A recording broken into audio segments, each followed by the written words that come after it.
Je m'appelle Félicité Chibinda, je suis la représentante de l'UNICEF au Niger et je viens d'un pays de l'Afrique centrale, le Congo-Brazza, où il pleut 9 mois dans l'année. Et c'est en venant au Niger que j'ai compris vraiment l'essence de la résilience. Quand African Development University m'a demandé d'être un speaker surprise dans les têtes, je me suis gratté la tête. En fait, j'étais en brousse dans les villages de Zinder et j'ai dit la résilience, comment je vais aborder cela? Et j'ai cherché un peu la définition. Et pour moi, c'est vraiment autour des personnes et des individus. Et la définition qui m'a vraiment plu est celle-ci, je vous la livre.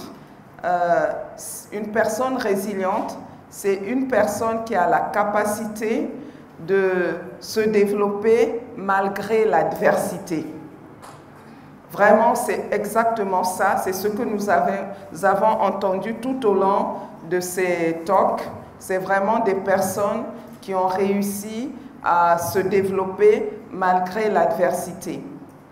Et j'étais sur les routes, je suis arrivée hier, après plus de 2000 km sur les routes du Niger, de Maradi à Zinder, de Zinder à Maradi, de Maradi à Niamey. Je suis rentrée hier par la route à 18 h. Et finalement, c'est là que j'ai rencontré les visages et les faces de la résilience. Beaucoup de personnes que nous avons entendues sont des citadins, sont des gens qui vivent à Niamey, qui ont des parcours qui sont plus des parcours urbains. Moi, j'aimerais vous parler de ces jeunes, de ces enfants, de ces femmes et de ces hommes qui sont dans les villages, dans le terroir nigérien et qui nous montrent comment elles changent le destin, comment elles prennent en main le destin et qu'elles changent la vie, la vie de leur famille et de leur communauté. J'ai rencontré un groupe de femmes, n'ont pas été à l'école, ces femmes à Maradi, et elles ont décidé de ramasser les ordures ménagères qui défigurent les rues de Maradi, les villages, les champs, en particulier les plastiques. Et elles ont dit qu'elles ont décidé de faire le ramassage. Et avec ces ordures, ces plastiques, ces plastiques vont être transformés pour faire des briques, des pavés, pour faire des dalles pour les toilettes. En quelque sorte, redonner une autre vie utile à ces plastiques qui sont vraiment dangereux pour la santé, pas simplement la santé humaine, mais aussi la santé des animaux. Elles ont aussi dit qu'elles veulent sensibiliser les familles à faire le tri, à ramasser, à trier et à contrôler les ordures ménagères. Elles ont aussi dit quelque chose, elles ont dit nous aimerions sensibiliser ces jeunes qui sont dans les fadas, qui sont dans les palais, pour ceux qui connaissent le Niger, et qui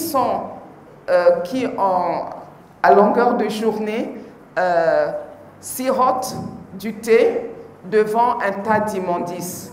Nous devons leur demander qu'eux aussi, ils puissent aider au ramassage des ordures. Ce sont des femmes qui ne connaissent pas ce que le changement climatique. Je pense qu'elles n'ont jamais entendu parler du changement climatique, ni de l'économie verte, mais par leur propre esprit d'entreprise, elles ont décidé de prendre en main et de transformer le paysage de Maradi pour en faire une ville propre, une ville agréable. Ça, c'est un premier exemple qui, pour moi, montre comment on prend son destin en main et on décide pour des choses qui sont positives, non seulement pour elle, mais aussi pour la communauté. J'ai aussi rencontré des chefs traditionnels. Alors, quand on entend chefs traditionnels, on dit ils sont les garants de la tradition. Ces chefs traditionnels, aujourd'hui, ont pris l'engagement de lutter contre les mariages des enfants, les mariages forcés, les mariages précoces. Parce que dans nos régions, les filles sont données en mariage à 12 ans, à 13 ans, à 14 ans, à 15 ans ou à 16 ans. Elles sont arrachées de leur enfance, de leur adolescence, y compris de l'école. Et ces chefs traditionnels ont pris le bâton des pèlerins pour aller parler à tous les autres pour dire que nous devons mettre fin à cela parce que quelqu'un ici a dit que c'est la moitié de la population. Nous ne pouvons pas la nier, nous ne pouvons pas empêcher qu'elle puisse cette moitié contribuer au développement. Le Niger pourra se développer qu'avec toutes les personnes, les hommes comme les femmes. Donc, et ces chefs ont aujourd'hui pris cet engagement et il y a des résultats. Le chef que j'ai vu, le sultan de Gobir, me dit que j'ai dit que personne ne peut marier. Si il y a un mariage, on m'avertit et moi j'annule ce mariage. Et ça fait, depuis le début de mars, il y a 6 mariages qui ont été annulés et des filles sont reparties à l'école. Donc, ils sont des chefs traditionnels, ils ont une autorité morale, ils sont écoutés et ils peuvent être des agents de changement.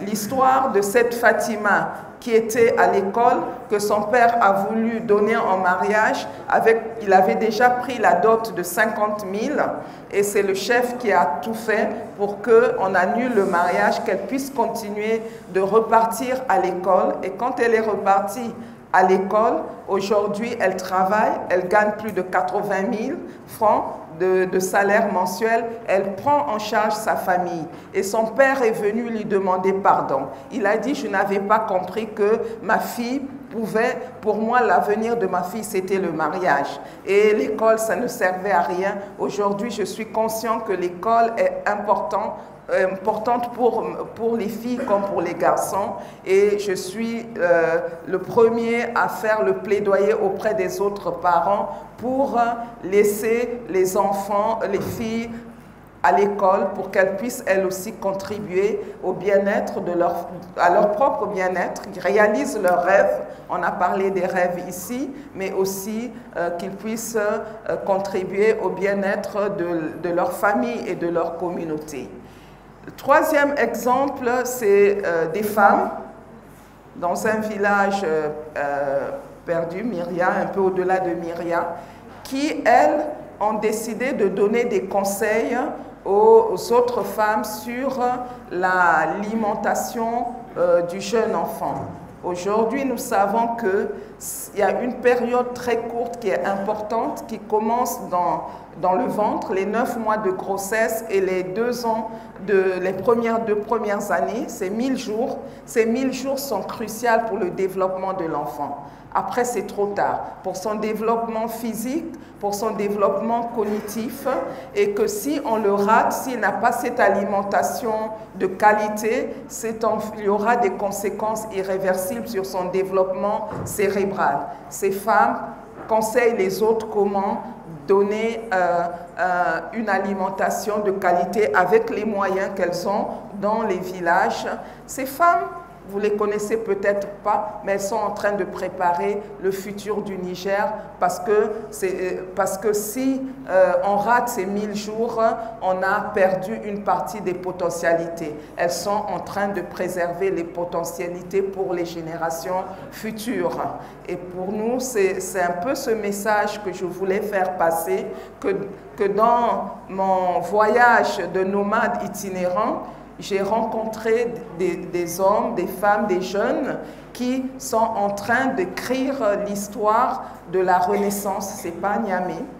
c'est à Giratawa, c'est à Myria, c'est à Gilgimi, c'est à Bilma, c'est à Fachi que l'histoire est en train de s'écrire. Que ces jeunes, ces femmes, ces hommes sont en train de transformer, de parler d'un narratif qui est différent, qui n'est pas le narratif de la misère, de la dépendance. C'est un narratif qui est positif et c'est pour moi un véritable honneur et je suis fière de les avoir rencontrés, d'avoir vu dans leurs yeux l'espoir, d'avoir vu dans leurs yeux la résilience et c'est ça qui me permet moi de faire mon travail, qui me permet moi de dire oui, il y a de l'espoir, cet espoir se trouve là-bas, qu'il y a une histoire, il y a une transformation, il y a quelque chose qui se passe dans ces villages-là et que c'est ça que nous devons célébrer. Nous devons célébrer ces héros ordinaires, ces femmes ordinaires, ces hommes ordinaires, nous devons les célébrer parce qu'elles sont en train de changer le Niger en profondeur, dans les terroirs. C'est important pour nous parce que l'histoire prend ses racines dans les terroirs. Si nous voulons que cet arbre que nous parlons, la résilience, on a parlé de l'arbre du désert, il faut que les racines soient fortes et ces racines se trouvent dans ces terroirs avec ces femmes. Nous devons célébrer ce qu'elles font parce que bien souvent, elles montrent que malgré l'adversité, on peut s'en sortir. Alors que nous avons des femmes qui préfèrent, et je l'ai vu aussi, affamer l'enfant, donner des laxatifs pour que l'enfant rentre dans le programme nutritionnel et pour qu'elle ait de l'aide alimentaire et des intrants nutritionnels.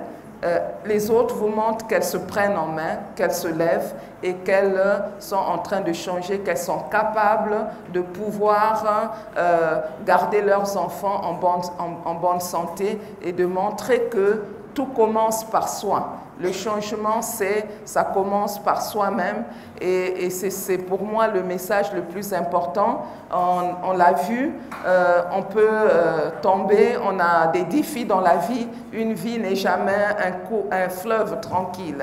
Il y a toujours des moments d'adversité. Le plus important, c'est de se relever et de continuer et d'avoir toujours de l'espoir et de montrer aux autres, même s'ils se moquent de vous, que vous êtes capable et que vous allez y arriver. Vous faites des plans, vous y allez et vous savez que l'échec est un apprentissage.